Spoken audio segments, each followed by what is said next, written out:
Hi everyone, and welcome back. Today I'm going to do another processing video.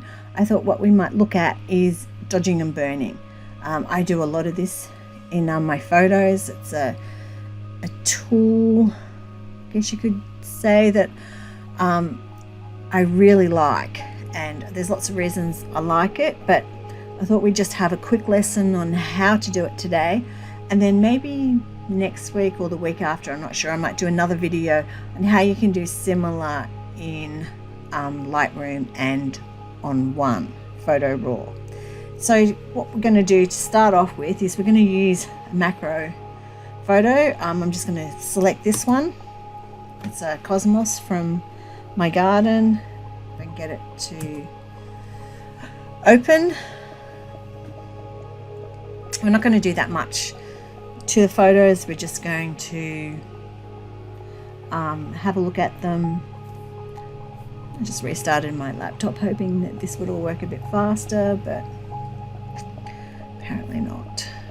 It's unbelievable. I have 32 gigabytes of RAM on my laptop, and I can't believe how slow it is sometimes. It makes me wonder how other people go.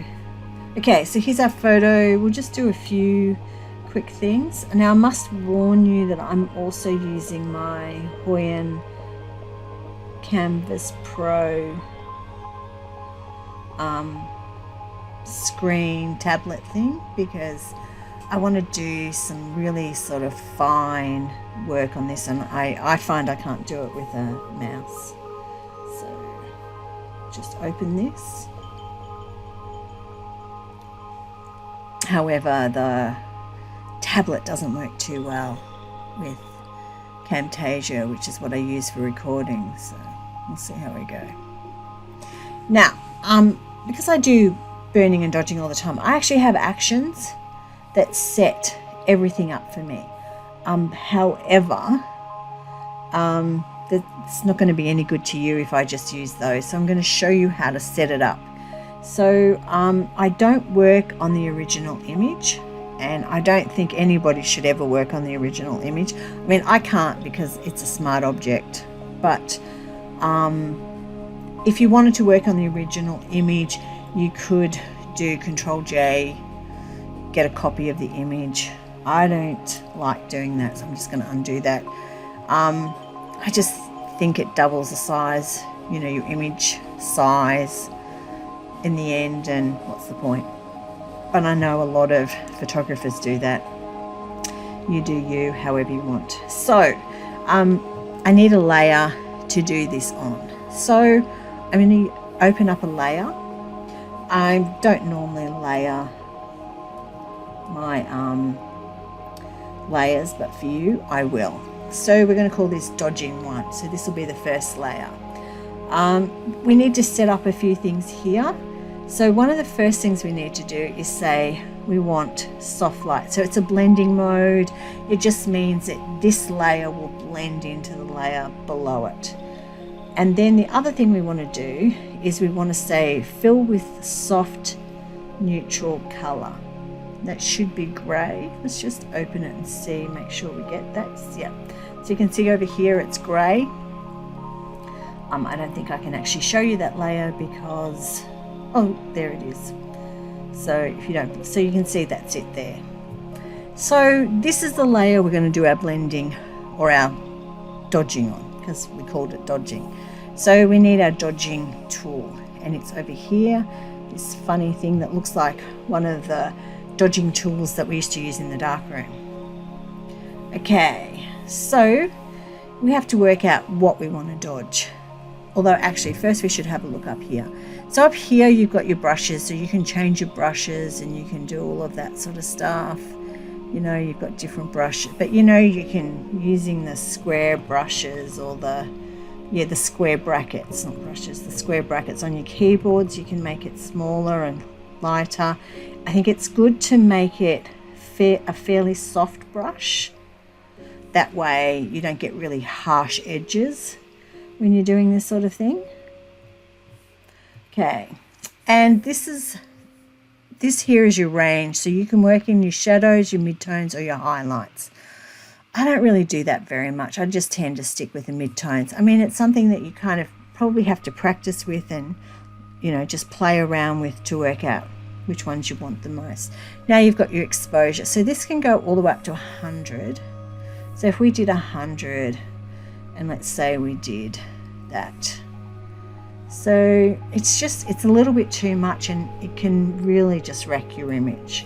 Again, if we close out this layer, you can see that's where I did the dodging. But we don't want that, so we're going to get rid of what I just did.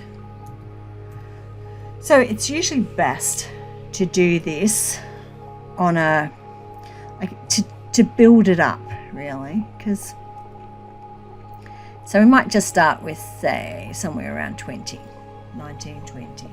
So we have to work out what we're going to use. I would tend to, on an image like this, just use where it's highlighted already, but to bring those highlights out a bit more.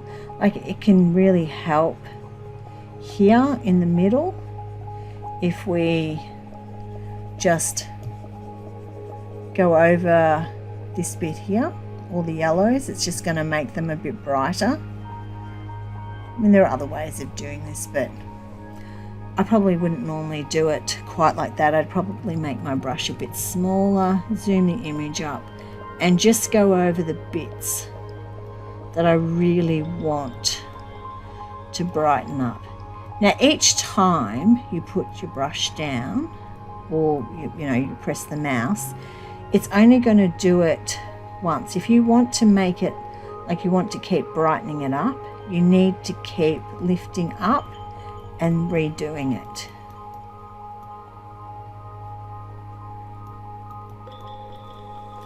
Okay, and now on the petals, you can see where there are sort of highlights, and I would probably like go over them a bit and like just sort of make more of a feature of them. This is where the pen comes in really, really handy, because you can do really, you can make it a lot more precise movements. I'm going to make my brush a little bit bigger.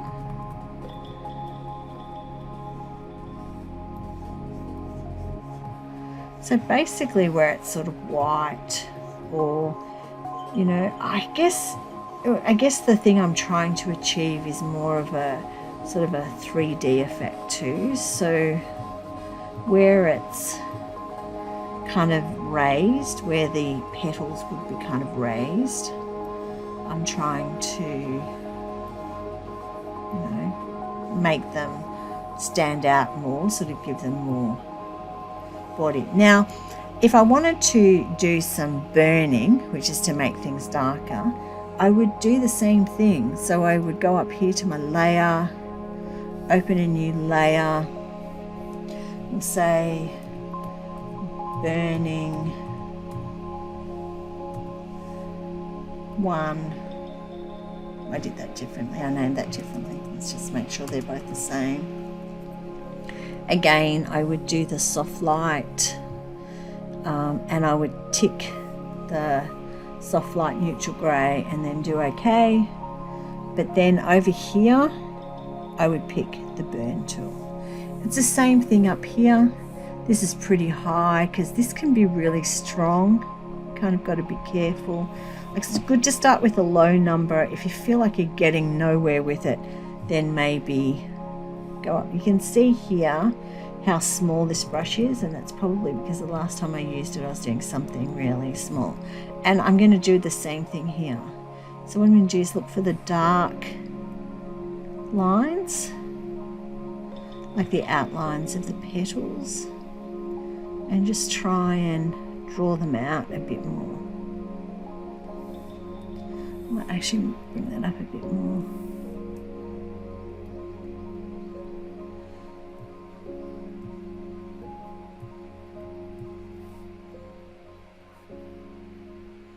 It's just really picking out like dark lines that are already on the image, and then just, you know, making them a little bit darker.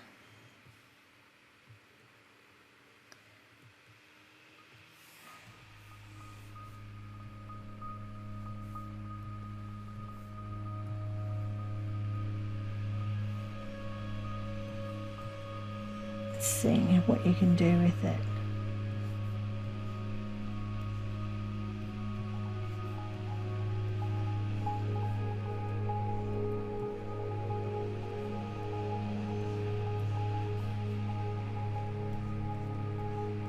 Okay, now I might make this brush a wee bit bigger, and what we might do is just try going over, maybe make it a bit bigger again, not too big, is just I'm going to go over, I'm looking at the wrong thing, so I'm getting, so what we want to do is like overemphasize the shadows.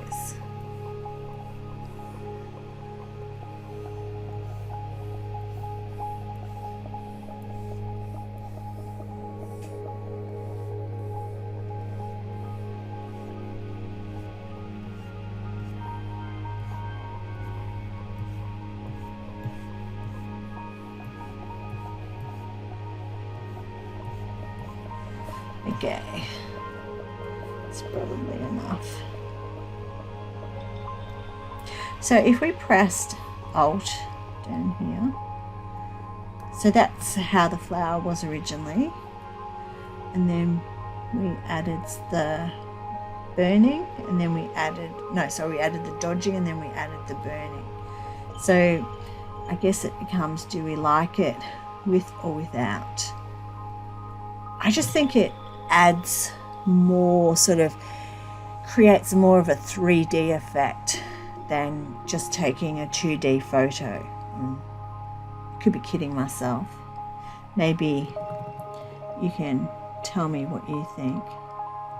But I like the effect it has.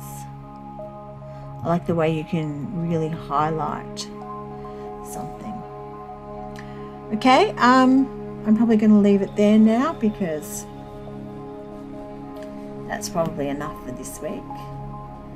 And I think next week we'll take a look at, next week or the week after, I've got another video of a place I went out to that I really want to show you. And so I'm not sure if I'll do that next week or the week after. Oh, I just noticed this up here.